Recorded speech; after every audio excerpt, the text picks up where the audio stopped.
Hi everyone, and welcome back to another episode of our Epic 7 series, The Benchwarmers. After getting a reliable Wyvern 13 team going in our last video, we set our sights on progressing our arena rank. It's good to get a decent rank early because it's a big boost to your passive skystone generation, and now reaching gold 1 is a requirement for the new moonlight connections, which this account doesn't care for, but is great to put on a YouTube thumbnail. Just by using our Wyvern team and spending our daily flags, we were able to reach Silver 4, baby! However, our goal was at least gold 1. We farmed Wyvern 13 for a week or so at this point, and surely that meant we had enough gear to put on a successful arena team, right?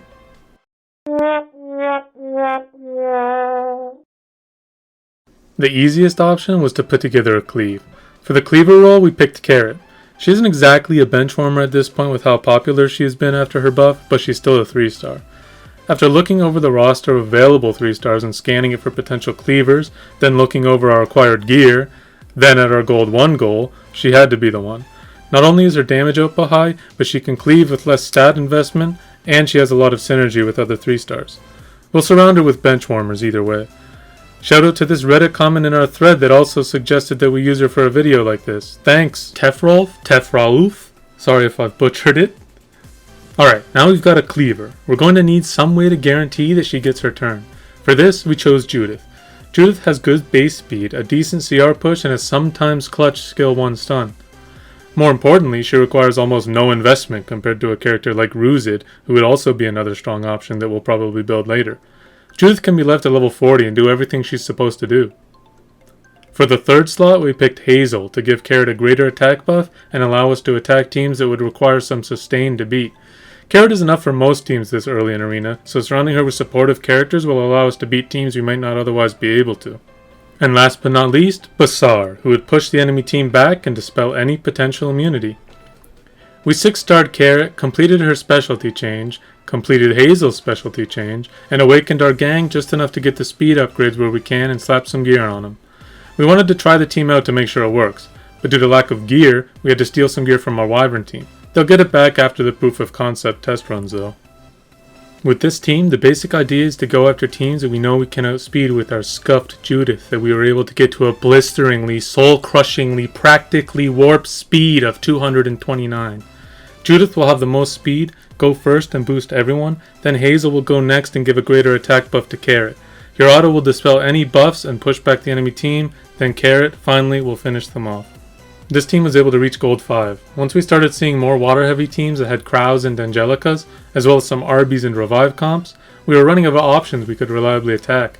We decided to stop and build someone who would help us against these teams. Since Glenn is the only 3-star with Extinction, and also happens to be Earth Element, he was the first thing that came to mind. We used the free 6-star potion on him. The original plan was to give him the crit damage set from Nixie'd, but it's been such a slog, and we missed some Labyrinth days, so we are still on the next to last stage. We had to rely on Wyvern instead.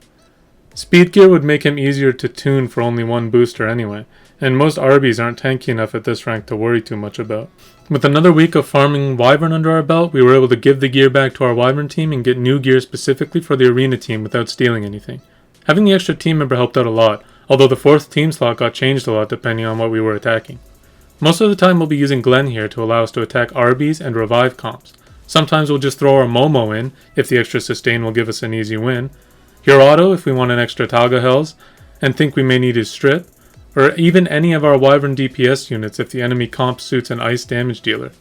And if there's an SSB on defense, we don't use anyone and we hit refresh instead. With these new changes, we were able to surpass our original goal of gold 1 and hit Master 5. By accident.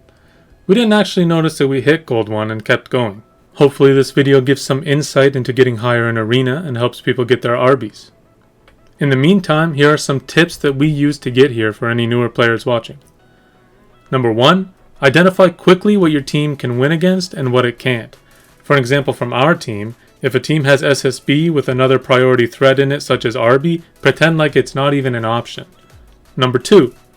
If you don't have any options left you're confident you can win, don't tilt into them. Wait and see if your next refresh will give you some better odds. Number 3. Speaking of tilting, don't keep attacking a defense you've lost to unless you know you will win the next time. It's very easy to get stuck retrying defenses because you feel like RNG was the cause. It's lost flags and lost points a lot of the time. Number 4. Don't be afraid to pay gold to refresh your list and keep climbing if you're close to a new milestone and you know your team is strong enough to get there. Likewise, if you have an abundance of skystones, buying flags here and there to push further once you've got a decent team built isn't a bad idea. Getting out of the low ranks quickly is generally worth it. The differences in weekly rewards is pretty substantial. Finally, don't even worry about a defense at first. Your defense is straight up not going to matter at all until much later in Arena. It's a common newbie trap to get stuck wasting resources on characters intended to improve your defense when ultimately it won't have much of an impact on your rank. At first, the only thing that really matters is how well your offense performs. Thanks for watching, guys. If you liked the video, please like and subscribe. Likewise, if you have any questions or suggestions, go ahead and leave a comment. We always try our best to respond, and we genuinely appreciate all of the positivity, support, and constructive criticism we've received. We'll send you off with screenshots of the gear we used for our characters. Until next time.